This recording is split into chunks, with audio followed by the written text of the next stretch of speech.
This is Metabolic Mastery, a KORR Medical Technologies podcast dedicated to advancing knowledge and practice in metabolic testing. Welcome to Metabolic Mastery, brought to you by KORR Medical Technologies. I'm Dr. Marc Humbert, and this is my co-host, Dr. Cameron Garber. And today we're going to be talking about precision exercise prescription. And as our basis for this conversation, we're going to talk about a consensus statement that was put out last year by ACSM and then ESSA. So that's the Expert Statement in Exercise and Sport Australia. Anyway, remember that acronym. Yeah, well, that's okay. Well, so essentially you've got two fairly large bodies in exercise science research coming together to say, hey, look, for our prescriptions in exercise to be more precise, for them to be more accurate and more universally applied to different populations and different people and things, we need to be speaking the same language. Yeah. And we've talked about this before, how unfortunately within the exercise science world, there is a lot of different terminology used for sometimes synonymous terms or fairly synonymous terms with slight twists, things like the ventilatory threshold or metabolic threshold or respiratory thresholds or lactate thresholds that are all very, very similar to one another as to where they happen and where those inflection points are. But the method for getting them is slightly different. And so everybody uses the different terminology for the way that it works in their brain.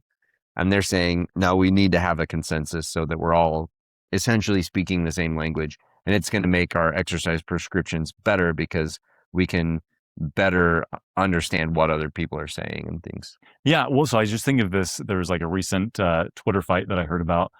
There was a study published and it was talking about moderate and vigorous exercise activity, but like the moderate was just slow walking and the vigorous was like a little bit more intense, but not the way that we often think of vigorous exercise, right? Vigorous, we think like, oh, that's high intensity interval training, right? That's kind of top end speed. And the way that this, paper was talking about that, like it used the same language to actually describe what were widely differing intensities. Right, exactly. So that's one of the problems that often activity science, when they're talking about just general activities throughout your day or sports participation and things like that, the categories that they use differ from exercise science research in what is like low, moderate, heavy, and maximal exertion. They differ quite largely from what those categories look like and how they define them. Where vigorous activity, when we're talking about just daily activities, when compared to exercise, would be considered more moderate activity. Yeah. And so, yeah. Well, and an interesting point, we'll dive into the meat of this in a second, but an interesting point along that lines is that a lot of the physical activity guidelines are MET-based. So METs, again, are metabolic equivalents. So resting VO2 is typically deemed to be 3.5 milliliters per kilogram of oxygen per minute, or milliliters of oxygen per kilogram per minute. Anyway, and so that equals one MET. And so we're doing basically multiples of resting METs for different activities. The problem is for someone who has an exercise capacity of 18 METs, like what we would consider, low to moderate might actually be very vigorous for them versus someone who has like, a really high VO2.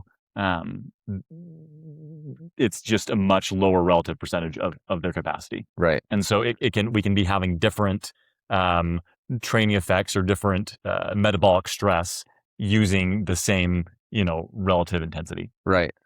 For somebody, 8 or 10 MET level could be for them what feels like a walk in the park, and for somebody else could be fairly vigorous. Yeah. So that's the problem with some of these terminologies and some of the ways that it's used when we compare from activity research versus exercise science research. And then also even within exercise science research, there's a lot of questions as to what's the best way to gauge intensity and other things. And then everybody uses different language and terminology. Are we using 1 rep max? Are we like a percent of 1 rep max? Or are we using a percent of heart rate max or heart rate reserve? Or, there's so many different ways. And so because there's so many different definitions of those terms, but also so many different ways of measuring, this body is calling for. Let's unify this a little bit so that we have standard terminology, so that we are all on the same page when research comes out and makes a point, we all understand what the point is. Because if we're looking at it through a different lens, we may think that, oh, it's saying vigorous exercise. And my interpretation of vigorous is somebody should be doing all out maximal intensity. I just want to barf after I finish that. Yeah. And actually what they meant by vigorous was like, barely above kind of your normal activities. Your normal activities would be somewhat, moderate, and then vigorous would be just barely above that. But then in exercise science research, vigorous means, fairly close to maximal intensity. And so we want to make sure that when we're looking at research into activity, lifestyle, and exercise, that we're speaking the same language enough that the results make sense. So a good example of this is looking at HIIT training, and some of the HIIT training research and that shows that it can be beneficial and things.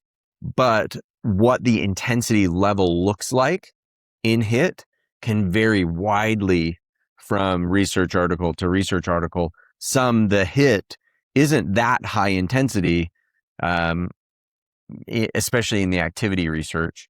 And so we just have to make sure that we're speaking the same language so that exercise prescription can make more sense to the individual, that we can tailor it better to the individual. So we're not over or under prescribing. We're not progressing people maybe enough, or we're over prescribing and training them into their next injury and causing more problems. And so, well, so I think that's actually such a great point of why is exercise prescription actually important, and because it allows us to target those adaptations. So we've talked on here many times about how exercise really is a polypill. Like if we could just put it into pill form, it would be like the most effective medicine with the fewest side effects. Absolutely. Amazing. Hits every body system, right? It's cardiovascular health, musculoskeletal health, mental health. Just like all of these different systems have benefits from exercise. And so to get the most benefit, in a way that's also recoverable, we want to have good targeted exercise prescription. Because it's going to help improve health, but it's also going to improve performance, right? We don't end up doing a bunch of junk volume in cardio training or in resistance training. We are selecting for specific adaptations and then allowing enough recovery so that we're minimizing injury, and that we're selecting for long-term consistency. Right. So the whole point of spending time exercising is to improve our fitness. And so if we're not improving our fitness, and like Marc said, just junk miles, then, or we're increasing our risk of injury or burnout or fatigue, then we're less likely to stick with it and make it a lifestyle transformation that actually helps us improve our health and fitness and wellness. And so they propose using, for kind of thinking about exercise prescription, they propose using this acronym FIT, FIT VP. So talking about the frequency, intensity, time, type of exercise, and then the volume and programming. And all of that really, I agree with all of that those are the key elements of making sure that you have a good program in place, that you make sure that we're monitoring the frequency, the intensity, the volume of time that they're spending on it, and then the mode or the type of exercise they're doing. And then by doing that, we're going to track then their volume and programming, making sure that we're progressing them through the frequency, the time that they're doing, the frequency, duration, and intensity on a planned way that we get to the result that we're looking for, so that we're not training them into an injury. And so by defining these terms better, we're going to be able to lead them through that cascade of balancing all of those factors correctly for what their desired outcome is. Yeah. Well, I think before we dive into the terms, it would be helpful to have a little bit of history on how we got where we were. Yeah. Because I think this can clarify a lot of the confusion that people have about these terms anyway. And like, well, why are the standards what they are? So most people are familiar with the physical activity guidelines put out by ACSM, reflected in like US guidelines, other national guidelines. and kind of the typical 150 minutes of moderate physical activity per week, or 75 minutes of vigorous physical activity. And to your point earlier, moderate is 3 to 6 METs. And so that would be like brisk walking, raking, your garden. It's basically just moving. Basically moving, right? Like what you would non-sedentary activity. Right.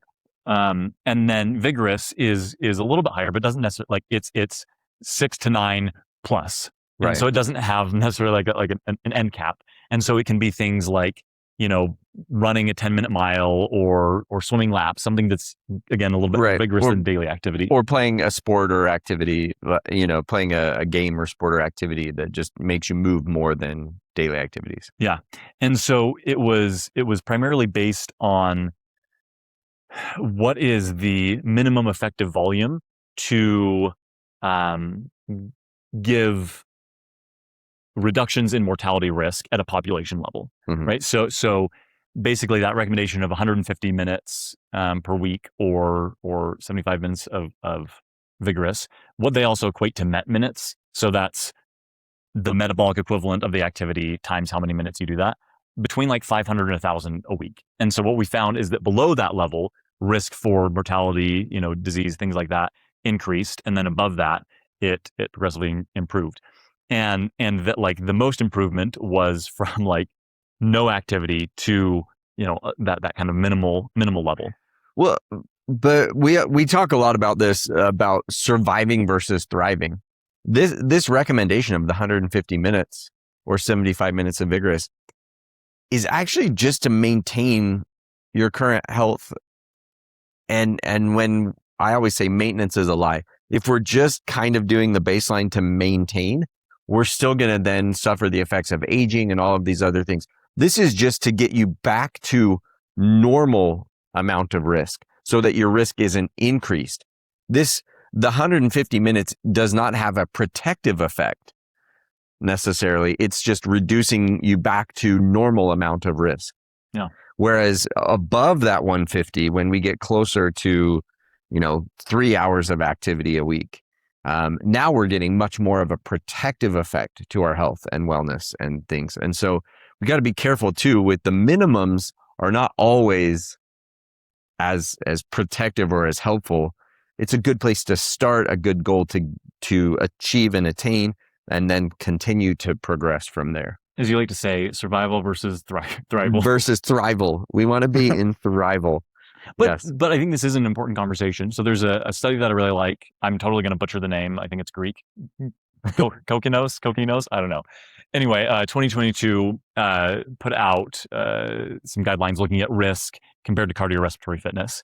And so what they found is just this decreasing curve in risk. But the biggest benefits was going from very poor to poor. But then by the time that we're comparing very poor to high, there's like an 80% reduction in relative risk by increasing fitness levels. And so what that tells us is there's a dose response effect to exercise.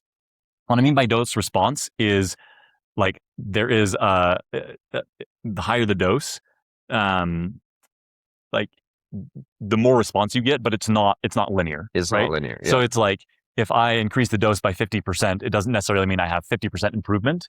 But like it's kind of that asymptote. So it's a law of diminishing returns. And so like we see little increments, up and up in fitness or ability, but at a certain level, it kind of plateaus or it gets so close to that line that like you just have to put in so much more volume to get so little improvement that it just ends up not being practically feasible. Right. Well, and so that's actually a good thing because it doesn't mean to really maximize our longevity that we have to all be like world-class athletes. Yeah. Right. So that actually to me is somewhat comforting that if I do enough to kind of be in that upper third of fitness and wellness, that's enough to really maximize my lifespan and health span. And I don't necessarily have to be a world-class athlete to see those benefits. But the more fit I am, the more benefit I get. But it, like you said, it's just starting out is where you see the biggest benefits. And so just working on improving your fitness over time and taking those steps is going to do a ton to, again, reduce the risks at first. And then, and that's the biggest change to our health. But then when we can get into the protective effect, the effect of those things diminishes somewhat, but it still allows us. I think there's more gains there in the quality of our years and not necessarily the length of our years. Yeah. Well, I think like there really hasn't been an upper ceiling set to amount of exercise. Like it really depends on capacity. Yeah. And so we see some people can handle incredible volumes because they've earned the right to do that capacity, and they can do like they've adapted to be able to do so much. Yeah. Which is really cool, right? Like which is what we want. And so but we do run into practical limitations, right? Can I recover from this volume of exercise? Do I have time, right? For a professional athlete, when that's their job, they have tons of time versus, us. It's like, oh, I have time constraints. I have resource constraints. I have responsibility constraints. And so what can I practically fit into my lifestyle? And this goes back to that idea of precision exercise prescription is like, what's going to be the best is what can I adhere to consistently over the longest period of time. And that may change season to season, but if we can be really precise with our prescription and kind of get that optimal stimulus while allowing for recovery, then given people's time, resource, other constraints, we can design a program that they can stick to, but that also helps them progress, achieve that overload over time. Yeah. And progress past what aging is going to make them regress, and so that we're actually truly maintaining their health versus seeing that decline over the years. Yeah. And so then going back to that exercise terminology that you talked about, that fit VP framework, so frequency, intensity, et cetera, basically those variables are helping us to create what we call the minimum effective volume or minimum effective stimulus. We need to do at least this much to promote a response, to promote adaptation. So that gap between minimum effective volume and then maximal recoverable volume, right? Like what can I train into and then recover from so that I'm making those adaptations? Because if we pass that maximum recoverable volume, like I might be able to sustain that for a little bit, but eventually I can't keep up with repair and adaptation. And so that's when we see tendinous issues, musculoskeletal issues, just things like that start to pop up. And you're going from injury to injury to injury. You may even be able to perform at a fairly high level, but you keep being interrupted by injury. And so what we're trying to do is avoid that. So get that optimal kind of Goldilocks zone between too little and too much. Eventually that recovery debt has to be paid, essentially, right? And so if we spend too much time, or what most frequently happens with sports injuries is actually not frequent overtraining, but often it's just 1 or 2 days or a brief period of time of overtraining that leads to most injuries. A brief, peak in intensity for a short duration. And so it's curbing those things and allowing enough recovery before my next workout that allows me to then avoid those injuries, avoid those problems. Yeah. So what you said is that about intensity is an important point, I think, to zoom in on, is that both intensity and duration, right? How much, how heavy, how hard, versus how long, those combine together to give us volume. But intensity takes a lot more. Each step up in intensity requires much more recovery than each step up in duration. It's kind of that logarithmic scale. And so what we have to be careful of is those spikes in intensity. And so, it's like, I heard that the HIIT training is awesome or sprint interval training is awesome. Like I need to do that. And you just add this whole new level of intensity. Like it may be really difficult to recover from. And so balancing that, like as I'm increasing intensity, I might decrease duration a little bit and then build that back up. Yeah. Stepwise fashion. So I got a text from a friend who was asking for a friend the other day. I thought that was funny. I'm asking for a friend. But they were a walker that walked quite a bit, 3 to 5 miles a day type of a thing. And they had heard about high intensity interval training.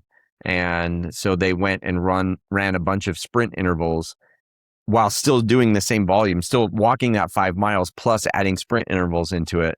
And did that every day as part of their workout.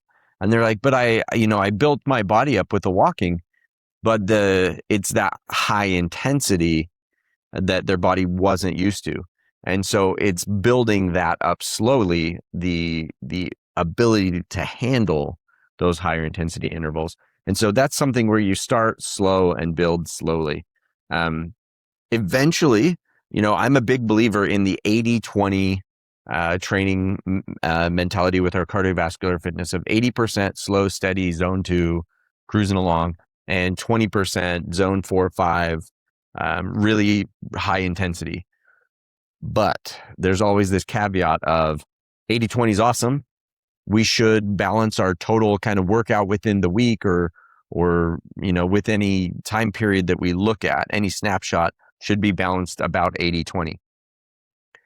But that may, especially when we start out, look more like 99-1 and then 95-5 and then 90-10 and then 85-15, building slowly up for your body to be able to handle that high intensity until we get to 80-20. Mm-hmm. Often we hear 80-20 or I should do HIIT training or things like that. And we go out and we buy a whatever DVD or whatever fitness program, and we go do a 45-minute HIIT training workout. And that's way too much. And we're sore. And so people either quit because they're too sore and uncomfortable, or they get injured. And we see this often where that happens, where people start too much too soon, because it's not that that's a bad way to work out. It's that you haven't earned the right to work out that way yet. Yeah. And so it's this progression of getting there to where those can be great workouts to incorporate into the broader picture of the 80-20 and things like that. Doing a high intensity workout video for 45 minutes can be awesome if you've earned the right to do that. But it can also lead to a lot of burnout, injury, fatigue, and problems. Yeah. Well, and this idea of training to train sometimes. Yeah. And again, this goes back to that idea of precision exercise prescription. Yeah. When we know the person in front of us, when we've measured their capacity, then we have an idea of where to start them out. We're like, oh, yeah, like overall capacity is low. And so this is a situation where let's just build that base. Let's help your tissues become more resilient so that they can handle the load of that higher training. Versus someone else that's like, oh, you know what? You actually already have an amazing aerobic base. Let's actually turn up the volume on that high intensity and get a little bit more performance benefit. Yeah. Well, and so in this article that we're referencing, one of the things they talk about is how the best way to measure somebody's baseline performance and see where they're at is to do a VO2 test. So I love it because amen. We've been beating that drum. One of the things they said though was that they understand that can be difficult and produce some constraints, that not everybody has access to that. I would argue that may be true, but we're working on changing that. With the cardio coach, you actually can change that. It makes it so that testing is simple enough, easy enough, can be done in a clinical setting, in a gym setting, at a high volume where you can test a lot of people, to where we really can bring this to the masses, where testing really can be done reasonably and affordably for most people now.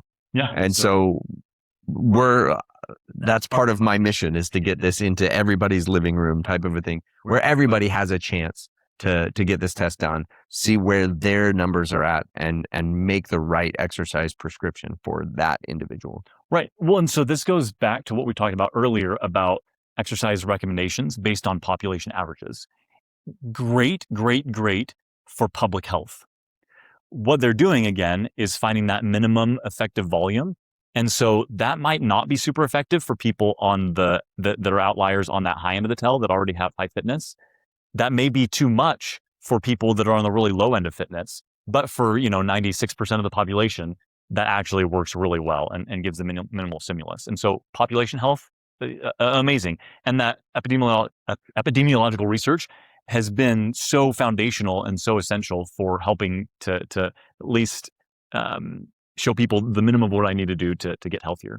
But when we're talking the individual, there's high variability typically, even within those population averages. Yeah. And so knowing your numbers really helps to make sure that we're getting the desired stimulus to meet the goals, right? Right. And that's where some of the methods of prescribing intensity just don't really cut it. Right. Well, and that they talked about that fairly extensively in the article about how all of the different methods that are used, percent of heart rate, percent of heart rate reserve, percent of whatever, that those percentage methods really don't lead to a very accurate exercise prescription, because an individual is so varied from that. We often see 20-30% variation in an individual from the percentages to where those actual physiological cutoffs are. Yeah. So one of the studies they mentioned was where they looked at this group of people, and at 80% of heart rate max, half were above the first metabolic threshold, half were below. Yeah. And so getting different training effects. Or for example, go ahead. Well, so that speaks to why it works from a population level, because if half are above and half are below, like you average that out with enough volume of people and it fits the bell curve. The problem is for those individuals, half of them, it's going to be the wrong prescription for, and the other half, it would be okay. Yeah, exactly. And so when we're so with the percentages of VO2 max or heart rate max or whatever, again, it was looking at what's the minimum effective dose. That seemed to be around, like, in a VO2 max case, I think it was like 40 to 50% kind of meets that minimum effective threshold. So that's typically where they started. But prescribing percentages is basing it off those population studies. And so, like, again, two people, same VO2 max, same relative percentage of VO2 max. One person could be above their second metabolic threshold, right? Exercise is only going to last seconds to minutes. And another person can be below. Again, getting different training effects from the same prescription. Right. Well, so that would suggest that 50% of people it'll work for, and the other half it won't. and then even within that 50% for whom it's okay, it may be that another 50% of those, it's still not ideal for where they should be. Like it's okay, but not great, because they could be a little bit higher or a little bit lower would be the optimal range for them. And so really being able to dial it in for the individual with their numbers is the best way to avoid injury, burnout, fatigue, and make sure that they're getting the most bang for their buck. If they're putting in the hard work to do the workouts, that's the hardest part of the whole thing, is just the overcoming that inertia to get started working out. And so if they are putting in that work, they might as well get the most benefit they can from the work that they're doing, so that they're less likely to get discouraged by plateaus and lack of results and all of those things. And so that's, to me, one of the most powerful things of doing VO2 testing, is you can finally help somebody train according to where their body's at, so that the plateaus and frustrations and fatigue is just not a factor anymore. Yeah. And so with that, we don't want to poo-poo on some of those other methods too much, or on the people using those, because, like, any exercise is going to be good. Like, please exercise. Totally. But to your point, we want to manage fatigue. We want to keep people from burning out. We want to help them to break through plateaus. And what we see so often in practice is this idea of, I've tried everything and I just hit a plateau again and again and again. Yeah. And so while those things may get you in the ballpark, right? The percentage-based methods, RPE, the talk test, things like that can be helpful, like, and good from an overall getting you to exercise perspective. Often they lead to plateaus and people can't figure out why, right? Like, I've been exercising in my zone 2 according to this percentage-based method. Like, why am I not progressing? Well, actually, that's because that's more kind of zone 3 work, and you're actually not selecting for fat adaptation. Yeah. And so you've just done more of what you were already good at, instead of focusing on optimizing some of these areas where there's quite a bit of room for improvement. Yeah. And so I want to reiterate what you said there, Mark, that all types of exercise and movement, all of it is good. And so we don't want to discourage anybody from moving and exercising if you haven't done this testing or things. Like, all of it's good, all of it can be beneficial, and it's better than doing nothing. Mm-hmm. At the same time, this is your invitation to a higher way. that there is kind of a better way to do it for your body. And it's not that the other way was wrong. It's just, this is more lined up with where your goal is and what your effort is to achieve that goal. We can line that up better so that you're getting the most bang for your buck out of every workout. Yeah. And so there's a higher way, a higher law. Well, and what this gets at is tying these intensity terms to actual physiology, right? When we're going off of some of those other methods, it isn't necessarily dialed into what's happening and how we're creating energy stress in the body. Yeah. And so being able to measure some of those physiological change points becomes really effective. And so again, that's where the cardio coach comes in, is being able to measure what those thresholds are and see what's changing as a person gets closer and closer to their max capacity. And so Cameron brought up like various terms: lactate threshold, ventilatory threshold, gas exchange threshold, respiratory threshold. With so many different terms for essentially the same thing. The same thing. Yeah. And so it's interesting. One of the things Cameron and I talked about as we were reading through these guidelines is you talked about different ways to measure the first metabolic threshold. And metabolic threshold is capturing all those different ones, right? Aerobic threshold, lactate threshold, ventilatory threshold, et cetera. Yeah. Because it is describing about the same thing. Same thing for metabolic threshold too. But it talks about lactate versus some of the gas exchange metrics. And people use both, and like some of it just depends on what did I get trained in. Yeah. Trained in. But let's talk about lactate versus the gas exchange testing. So yeah, I guess when we look at what is making all of these thresholds, what are we kind of seeing?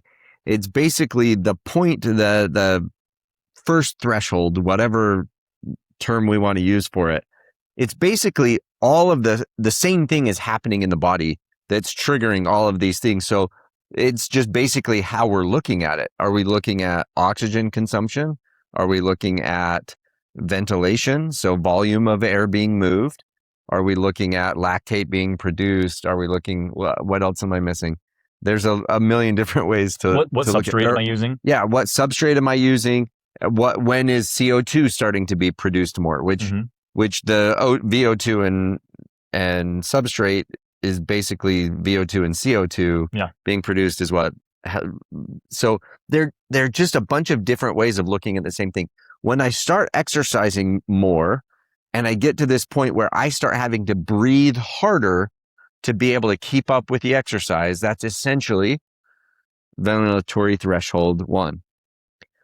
At the same time, part of what makes us breathe harder is the fact that in burning calories, I've started to burn more carbohydrate, which produces more lactate.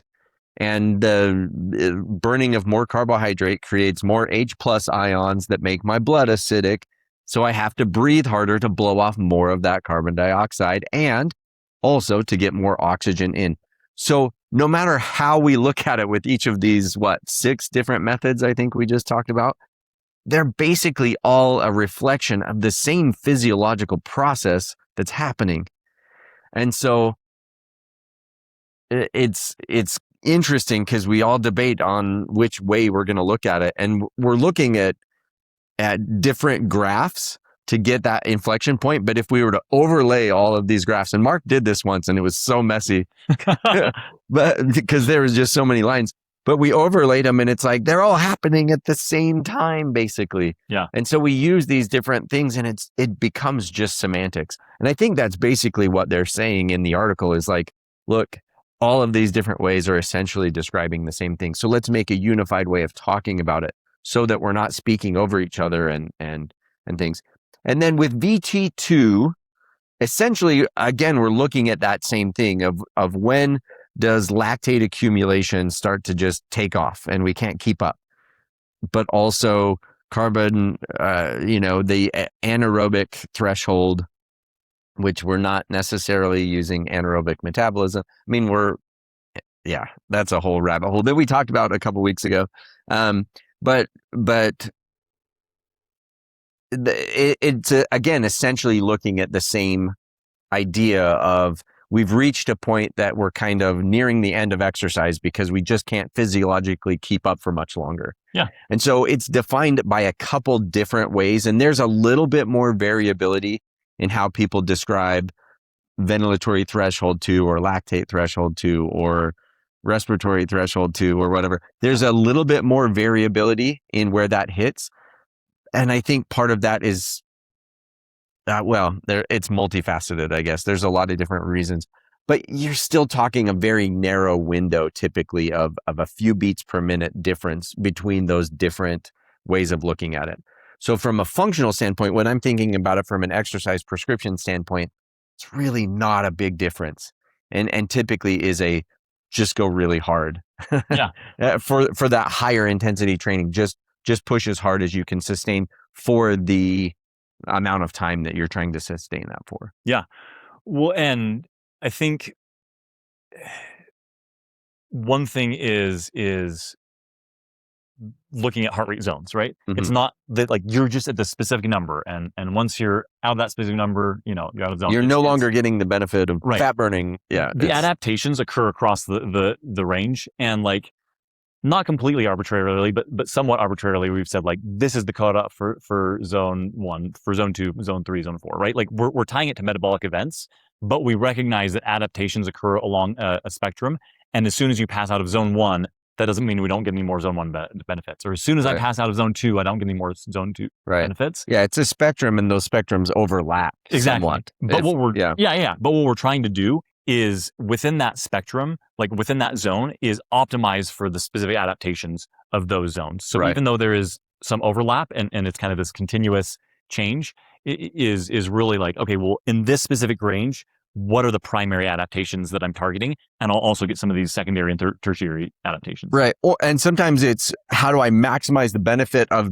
zone 2, for example, without getting some of the fatigue or things from a zone 3 workout. So in this overlap range, I will still get some zone 2 benefits, but I may be getting too much fatigue from kind of a zone 3 workout. So if I go a little bit lower, I get more of the zone 2 benefits without the fatigue type of a thing. And so that's where the art versus the science of it comes in for that athlete, for their goals. Where do we want them to really be? And so oftentimes the way I set zones, because I custom set all of my zones versus using percentages methods and things, I often do it because of the art of the thing, not according exactly to what the science would say, because I know this athlete tends to ride that edge all the time and they're always pushing into their zone 3. So I give them a little bit of a buffer, or, just different things. I maybe fudge the numbers a little bit from what the science would say because of the art of applying this to an actual human being. Right. Well, you can't separate physiology from psychology. And so it's like, we want to respect the science. We want to use that, but then also like make affordance for people's, weaknesses and for their strengths. Yeah. Oh, absolutely. And their quirks and their lifestyle. If I know that this is a busy working this or that or the other, and that they're going to have limited time, and I sometimes will change things up to fit their lifestyle because I know this is how much time they're going to have to do things and whatever. Yeah. But again, still kind of changing those based on like energy stresses, right? Right. And one of the things that I really like about, testing with the cardio coach is that we find those metabolic thresholds, right? MT1, MT2, VT1, V2, et cetera. So to be clear, this consensus statement uses metabolic threshold 1 and metabolic threshold 2 to refer to all these similar events. Yeah, that's kind of what they proposed as the consensus, is to call it metabolic threshold 1 and 2. And so to describe the other 5 terms. Yeah. And so we can find those, but the other benefit is that we get insight into substrate utilization, right? Fat versus carbs. And that can help us further define those zones. And so when we're looking at this just threshold-based method, we have below metabolic threshold 1, between metabolic threshold 1, metabolic threshold 2, and above metabolic threshold 2, right? Yeah. So that essentially puts us into three zones. Yeah. And so what we can do is we can look at the substrate and some other things to say, oh, well, now given these events, how do we want to actually create this 5-zone spectrum so that we are targeting those adaptations optimally? Yeah. And so some of the big shifts that we look for are when do use of fat and carbohydrates change, right? When is that slope drastically changing? And so that gives us a hint that like we might set the metabolic threshold here, but we can actually get insight like, oh, you're rapidly approaching that point because the slope has changed. Yeah. And so we can, again, individualize it. We can help add some buffer in. to really, again, target the adaptations that we're looking for. And so I like having, and it's just less invasive. So some of the other methods, while widely used and widely validated, is like you got to have, for example, lactate testing, right? You've got to have the prick, you've got to have a sharps container, you're going to be dealing with blood, and so got to have PPE and stuff like that. And so there's some other considerations, and so I think this creates a nice, we get the good data, but it's also often like practically easier. And while it's not the most comfortable to exercise to max effort, like it is maybe a little bit less invasive. Right, but you can still do a submaximal test and get a lot of information about your zoning, especially the lower zones. And then with high intensity, again, for the elite athlete, it's important to define those high intensity zones. For the average person, I think you can do a submaximal test and say for those higher intensity zones, just go as hard as you feel like you can on any given day for the duration of time that you're going to do those high intensity intervals. And that typically is enough. Yeah. And then we can monitor where their heart rate went during that time and see if that fits with kind of what we estimated with a submaximal test, and track that over time to see how that's improving and progressing until they're able to complete a true VO2 max test. But I think it's okay to start out with a submaximal test with somebody, especially that's not as fit or things that they may have other complications or comorbidities that make that not wise to do a full VO2 max test. But you can do the submaximal test and still get so much data and help them actually get started on their fitness journey in a way that is less harmful because they're not overtraining. And so we can really honor those comorbidities and make sure that we're taking care of that person as an individual and keeping them healthy and safe while still empowering them to exercise. So often people get a diagnosis of a comorbidity and they hear whether or not that's what the physician or practitioner intended, they hear, oh, so I shouldn't exercise because I have this thing. And really what doing a VO2 test and especially a submaximal test it does is it shows them there is actually a range where you can work out where it's totally safe and where you're actually getting a lot of bang for your buck in terms of burning fat and tuning up the fat burning machine. And we know now how hard not to push it, and we know how hard we're safe pushing it, and until we build up your fitness to where you can do it safely. And so I think it's so empowering when somebody does a test, even a submaximal test, because it allows us to really make that exercise prescription for them so they don't have some of the reasons why they've failed in the past happen to them this time, because we can keep them successful. Absolutely. Well, as we've talked about on previous episodes, using that data to see like, what are my primary limitations? How can I address those while still improving fitness over time? Exactly. So I love those points. Yeah. Okay. Brief little mention. This consensus statement does mention resistance training, so I don't want to forget that. Oh yeah, because it's one of my great loves. Yep. But it talked about how do we define intensity there, and maybe some of the issues with that. So typically, we had VO2 max on the cardio side, and then it's like, oh well, let's do % 1 rep max on the resistance training side, right? That they're going to be equivalent.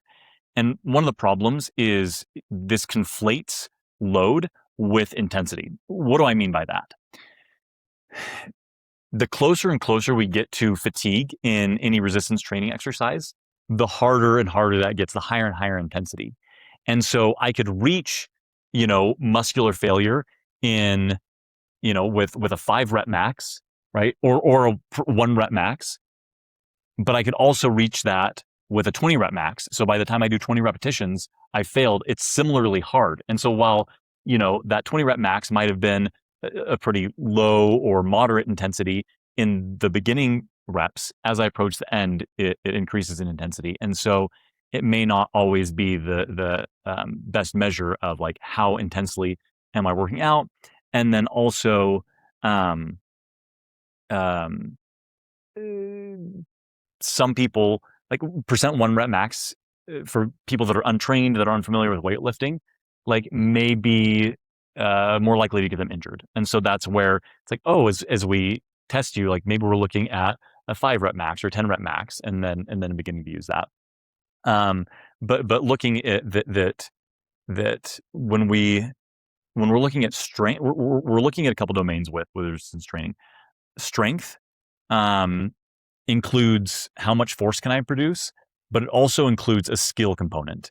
And so you look at power lifters, right? They do very few lifts and they're technically expert at those lifts. Yeah. They can produce a bunch of force, but they've also practiced that skill enough that they can do it very efficiently. And so that's what we're looking at it with strength is this force production capacity and also this neuromuscular efficiency skill angle. And so the heavier loads are going to select more for strength because it takes a lot of skill to move heavy loads safely. Hypertrophy, right? Growing the muscle fiber as well, like that is a component of strength. But really for hypertrophy, we need individual muscle fibers to experience high mechanical tension. And so that's where we're looking more at failure, right? How close am I to failure? Within a couple of reps to failure, it's intensive or it's similarly similar degrees of mechanical tension to our muscle fibers. And so similarly close to failure. And so similar stimulus for muscle growth. Right. So whether you're doing, 20 reps at a fairly lightweight or 2 reps at a really heavy weight, both can generate similar amounts of hypertrophy as long as that 20 reps is as close to failure as that 2 reps was. Yeah. There seems to be, so the recommendations are at least 30% of a 1 rep max, all the way to like about 90%. So what that is like about a minimum of 5 reps and then a maximum of about 30 reps. If we go below 5 reps, sometimes it can just be hard to accumulate enough volume to really stimulate muscle growth.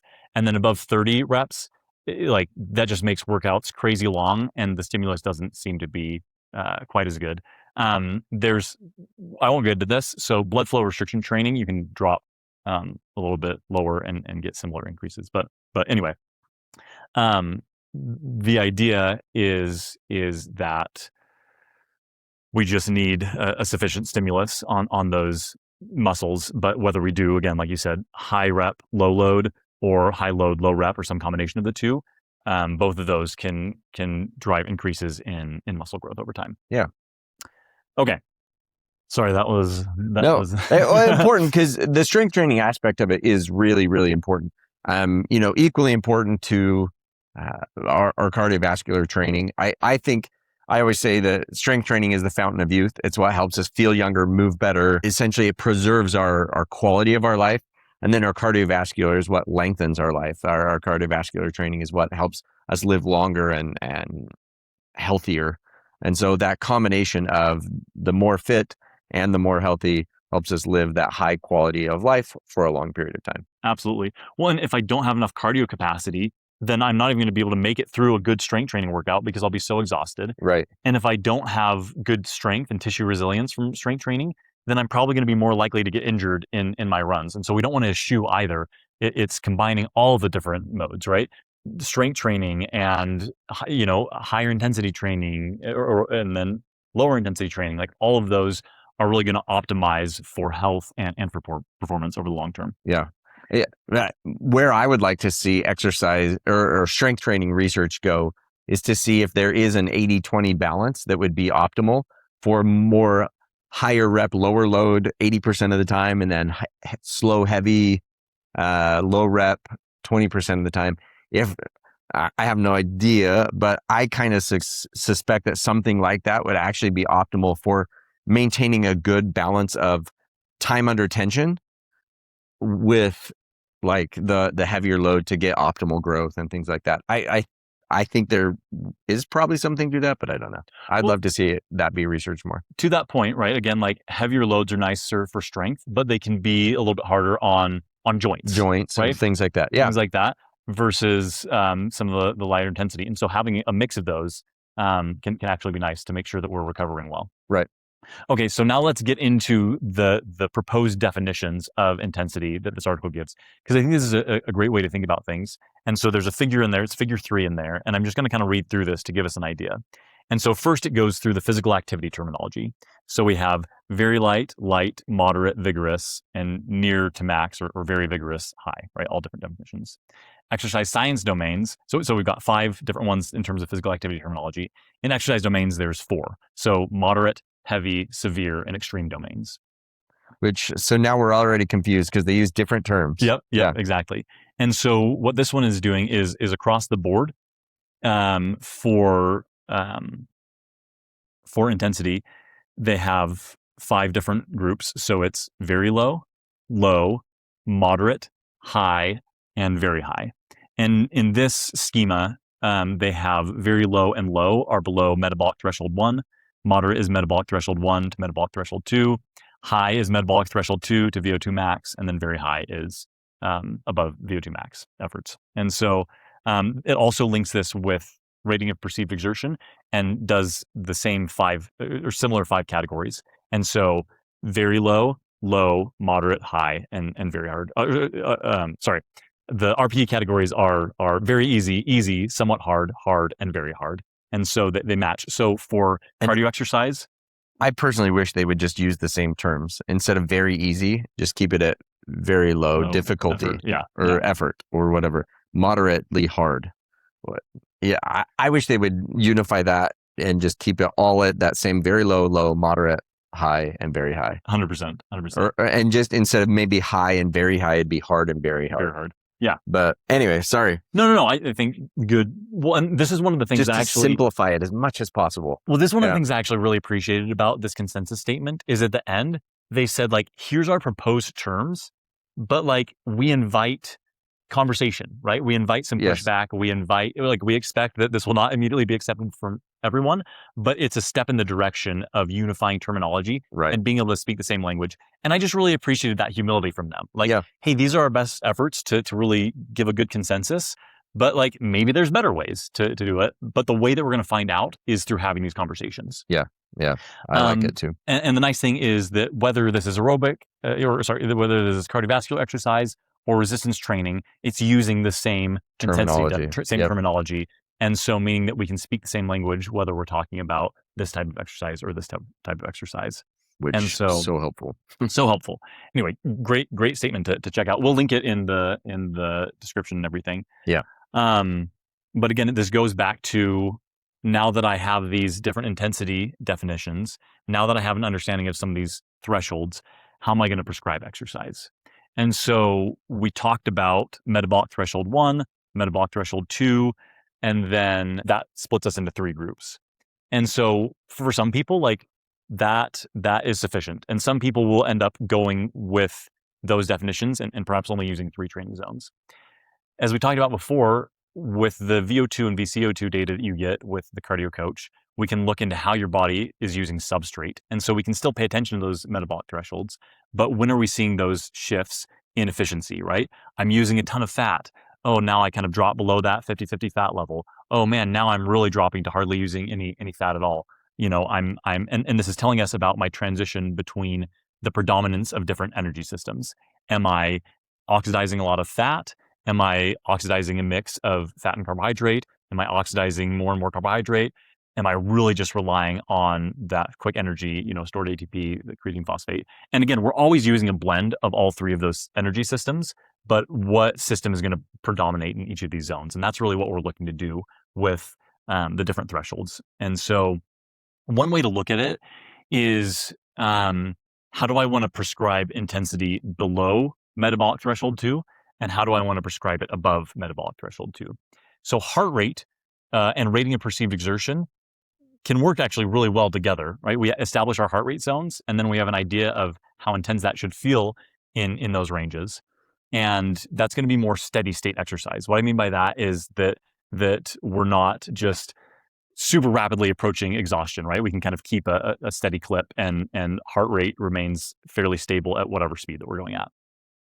And so that can be a great way to prescribe. As Cameron mentioned more, when we're at those really intense efforts, so again, above metabolic threshold 2, it may be good to look at other ways to prescribe those efforts. And so like how hard does that feel, right? Go really hard for this period of time. We can look at workload at your VO2 max, right? Like what combination of, speed and incline on a treadmill perhaps, or what, wattage on a bike. Yeah. Or we can also look at things like pace or time, right? I want you to run, 100 meters in this amount of time. Right. So that's often a way that I'll progress people is we'll start out with 15-second sprints, and their sprints may not be that fast at first. And we'll build into where they can do 30-second sprints, and then 1-minute sprints, and then 2-minute sprints, where they can go a little bit longer at kind of their full tilt. And once we've built that up, then it's like, okay, now let's work on, we'll keep it at 2 minutes, but I want you to now run further distance in that 2 minutes than you were before. Now we're going to focus on, in that 2 minutes, can you make it this much further than you did before? And so there's different ways of kind of measuring that intensity. Yeah. Some of it's how long can you sustain that? And then within that, now how fast can you go within that high intensity? Yep. Absolutely. Once we build that up to a meaningful amount. Yeah. And so the message here is like, it's okay to start wherever you're at. Yeah. Right. We don't have to start at the ideal, I got to fit everything in. I got to do all these things. Like that can lead to overwhelm, burnout, fatigue, injury. Well, yeah, you've got to allow.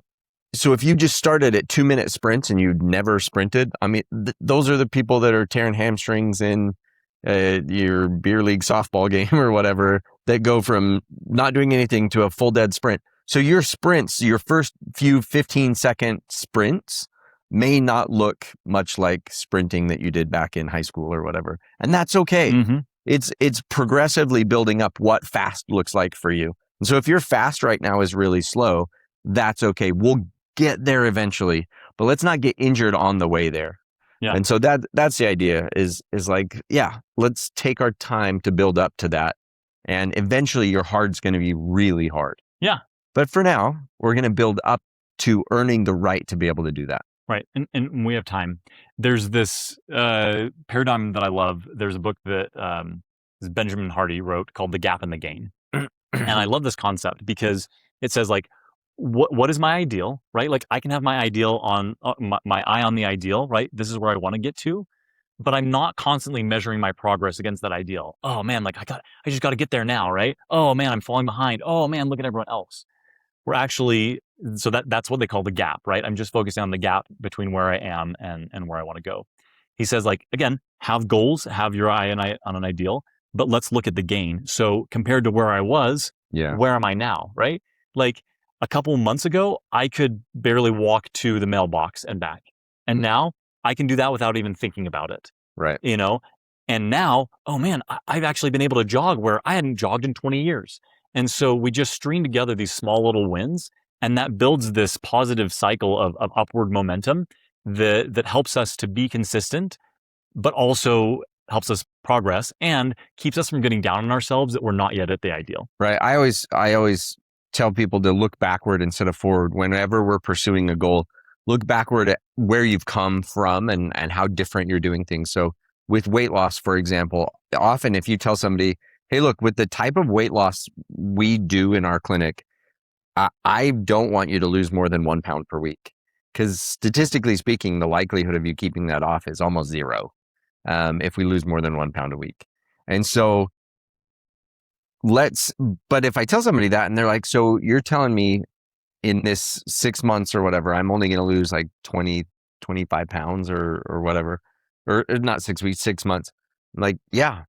If you hit 25 pounds in this next 6 months, you are crushing it. But it's going to take at least that long, maybe longer, because it might take the first 6 weeks, 8 weeks, 10 weeks before we even get to a place where you can lose weight. And so honestly, if you lose 15 pounds, that would be awesome. And they're like, really? I'm like, yeah, but if I told you that, hey, you've lost 15 pounds since last December or whatever, would you be happy with that? And be like, yeah, I'd be totally happy with that. Well, that's the same gap as what we're talking about now. Oh yeah. It's like, so what we're going to focus on instead of the weight on the scale is we're going to focus on what you are now doing that you didn't used to do. The way you grocery shop looks different. The way you think about food and grocery shopping and your sleep health and all these things. That's what we're going to measure success in is in those things. And as we do that, you're going to see progress really start to snowball, and you'll see those successes. But I think that's the key, is looking, like you said, looking more at the gain instead of the gap. Yeah. Looking backward at where you've come from instead of always looking at how far you have to go. Yeah. Well, and like if we've gotten really good data to, precisely prescribe exercise, then that's taken care of, right? Yeah. I know that this is going to give an effective stimulus to match the goals of training. And so now, knowing that that's dialed in, it gives me breathing room to focus on some of those things, on like, how do I help with some of those psychological aspects of Right. adherence, and how do we focus on sleep and recovery and nutrition and good, stress management techniques, on, ratio of positive to negative social interactions, right? Like, Right. That you're focusing on the process more instead of just the exercise prescription itself, and really, having to fiddle around with that all the time because we're not making progress, because we're not plateauing. Instead, when we know we've got the numbers right for that person, we can focus more on the process, and it really helps in their long-term success. And it builds our confidence in our exercise prescription as well. absolutely. Okay, so one more little thing that I'm going to talk about, because again, I love strength training, and so I wanted to talk about what we're looking at there. And so I'll try to keep this brief. We'll see Yeah. how this goes. But with strength training, again, it's with all these concepts, minimum effective volume. How do I get enough stimulus that we're making changes, and maximal recoverable volume? And currently what we're seeing in terms, and I'm going to talk muscle growth particularly. Again, strength is important. Muscle growth is a component of strength, but there are other factors that influence strength, right? Technical skill and muscle attachments and the angle of the muscle fibers and stuff. There's a lot of components that are packed into strength, but a high degree of the variability in strength is explained by muscle size. And so training to improve muscle size, and this becomes especially important for older adults. So we've talked about before on the podcast of those changes in muscle size, strength, and power as we age. So muscle size, we lose about 1 to 2% per year, strength 2 to 4%, and then power, our ability to use that strength quickly, prevent things like falls, really important in resilience, 4 to 8% a year. And so if we're not careful, like, and we're not keeping regular strength training going on, then that can significantly impact negatively our quality of life. Mm-hmm. And so muscle growth, what does kind of the current consensus say about training for muscle growth? So we talked earlier about failure, and this is a really good way to think about intensity, is that I want to get within a couple of reps of failure. So compound lifts, I might stay a few more reps away just because the likelihood or the potential of getting injured is a little bit higher. And we can look at that as form failure, perhaps, than absolute muscle failure, right? When do I break down movement? When am I using momentum? When am I starting to recruit muscle groups outside of the primary one that I'm trying to engage in this exercise? Yeah. But for compound lifts, maybe I stay like 3 to 4 reps away from failure, versus isolation exercises. Say, for example, a biceps curl, I can get a little bit closer, right? Maybe I go, 0 to 2 reps in reserve. Well, and you also have to take into account your environment. If you're lifting by yourself versus with a spotter, you can go closer to your true failure point. Whereas without a spotter, if you're working out at home or alone in the gym, err on the side of safety. 100%. And machines versus free weights and different things, like, and using a combination to get to those goals. And I used a phrase that I didn't necessarily define. So reps in reserve is like, how many reps do I have left till I can't do anymore? So if I have 2 reps in reserve, that means I could do 2 more reps before failure. There's other designations. So RTF, reps to failure. It's like, oh, I have 1 rep to failure. Right? Yeah. I think I could maybe push 1 more, but I might also drop the bar on my face. Yeah. Stop there. But the idea is that we're approaching failure, and that's going to select for letting those muscle fibers just experience a high degree of mechanical tension. Right. So I've mentioned this before on the podcast, but I'll briefly review. So we have our alpha motor neurons, and then the bundle of muscle fibers that they innervate. That's called a motor unit. And so as we get closer to failure, whether it's with high load, low rep, or low load, high rep, we're engaging bigger and bigger and bigger motor units. And so those highest threshold motor units, we call, have the biggest capacity for growth. And so getting close to failure really targets those ones. And so that's the ones that we're wanting to experience. We want all of them to experience a high degree of mechanical tension, but especially those highest threshold units, we want that to happen because that's going to give us the biggest stimulus for growth. Again, smaller ones still grow. The biggest stimulus is going to be those biggest motor units. And so getting just a few reps shy of failure can really help to make sure that we're experiencing high forces there. Recovery time is another important thing. And so a way to think about that is 3 to 5 minutes for compound lifts, for heavy compound lifts, 2 to 3 minutes for moderate ones. And then for isolation lifts, you can think like a minute to a minute and a half often is enough recovery. And what we're allowing for during that recovery window is for ATP to be resynthesized. When we're getting really close to failure, that requires, a lot of energy very quickly, high force, and so that gets depleted. And so in that recovery time, we're repleting those reserves. And then we're also allowing our body to clear metabolic byproducts. So as Cameron mentioned before, as exercise intensity increases, we're using more carbohydrate for energy, and we begin to produce more H+, right? And the more H+ we have, the more acidic the environment. And at a certain point, if we have too much acidity, function within cells breaks down. And so I actually can't contract my muscles if they're too acidic. And so we need time for those to be cleared out. Or I actually won't be able to activate those highest threshold motor units because it's not allowing me to do enough. It's so acidic that I can't do the work. Right. Well, essentially it throws off the chemical balance. So a muscle contraction is just a chemical reaction. And if the sauce that it's sitting in is too acidic, then that chemical reaction can't happen essentially. Yeah. So you can't depolarize the neuron and blah, blah, blah, blah, blah. Yeah. So if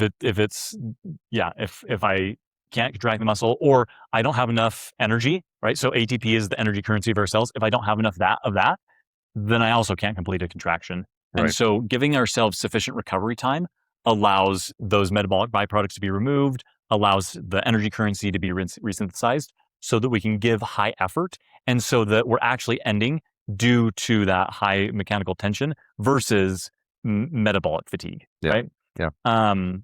And so within the first 30 seconds, about 50% of the ATP is restored. Within like 3 to 5 minutes, almost the entire amount is restored. And so having something, between 60 minutes for smaller muscle groups or isolation lifts up to like 3 to 5 minutes for those heavier lifts, make sure that we're getting the maximal benefit of each of those sets. Because like, let's say that in long recovery, I activate 100% of those motor units versus I don't give enough recovery and I have to end a little earlier. And so I only get 70% activation. Then that means I'm going to have to do more sets with shorter recovery windows to be equivalent to the same stimulus as those longer rest intervals. And so that's just something to consider is if we have good rest, then we can push really hard during those exercises and then make sure that they're really quality so that we're getting that high mechanical tension that we want. And that's where like creatine supplementation comes in, is that it saturates our muscle cells with creatine and it can use that to synthesize ATP. And so we have a higher work capacity, right? We can recover more quickly, we can do more work. And over time that can lead to more muscle growth. Yeah. So close to failure, sufficient recovery time, and then enough volume. And so what does that look like? Current consensus is 10 to 20 plus sets per muscle group per week. And so when we're looking at those prescription variables, right, frequency, intensity, time, et cetera, it's basically a way to split up volume so that it's recoverable. So for muscles, there seems to be a cap anywhere like session volume, right? I'm doing one strength training session, somewhere between 6 and 10 sets per muscle group within that individual session that like I can really is going to give me a strong stimulus for adaptation. And so that's going to determine my frequency, right? If I'm just trying to fit all my training into 1 week, then, all those 10 to 20 sets per muscle group into one workout, I'm probably not getting an ideal stimulus. Right. I can't recover enough from that and stimulate the adaptations. And so that's where I'm going to split up into like, oh, well, if I want to get that volume, then I'm probably going to do 2 days or 3 days or 4 days, and just splitting that work out across days so that each session is high quality and I can accumulate that volume over time. And we say a similar thing in aerobic training, right? Yeah. If I just try to fit everything, all 150 minutes into 1 week, like or 1 day a week, one day a week, then that's probably not going to be optimal versus, I split that over 5 days a week, or, I do several days of lower intensity and 1 or 2 days of higher intensity. And I split up that volume, I split up that intensity so that I get repetitive stimulus, throughout the week, but then I also am able to recover from those, in those efforts. And so that's what we're really looking to do with volume, is balance stimulus with ability to recover. Yeah. And so anyway, yeah, I know that was... Well, it's key that we get that right so that we're not, again, training people into an injury, and that we're balancing the amount of time under load that they need to be to make progress, so that they're actually building strength, building hypertrophy of those muscles, so that we're not losing muscle over time and prematurely aging. If we can get that right and give them enough sets with each muscle group throughout their week, so that they really can not only maintain, but make progress in their fitness, get stronger, we can really counteract aging. We really can help people live healthier. It's going to benefit their cardiovascular training as well, because they'll be able to have more force production capacity so that their cardiovascular training feels easier and they're more motivated to do it. So balancing those two things out, of getting enough cardio in to fuel the muscles for our strength training so that it can get the substrates to there so that we can recover fast enough. Super important. The cardio helps benefit our strength training, and then the strength training helps benefit our cardio. Doing all of it really is the key of getting a good balance throughout our week, of enough time in both things in that we are successful. Yeah. And that's really the bottom line, is helping us be successful in our efforts over the long term. Yep. And so being able to get really good data for people, and precisely prescribe exercise is really going to help us to accomplish that objective. And that's why we're excited about this consensus statement, so that we can start to all talk the same language. And we know it'll still be a process. This is a drum we've been beating for a while, but hopefully this is a step in the right direction that helps us all speak the same language, so that we can make those exercise prescriptions more precise. Well, absolutely. Hey, we want you to know that we're going to be prepping an Ask Me Anything episode. And so if there are topics you're interested in, if there's questions that you have, please let us know, and we'll use those to create this episode, so that it gives you the content that you're looking for, that explains maybe some of the things that you've been wondering about. And so we're excited for that. I think it'll be really fun. And so let us know. Well, as always, thanks for joining us. If you want more content like this, remember to like, follow, and subscribe, and we'll catch you next time. Ready to take your metabolic testing to the next level? Visit KORR.com to learn more about purchasing our metabolic test equipment.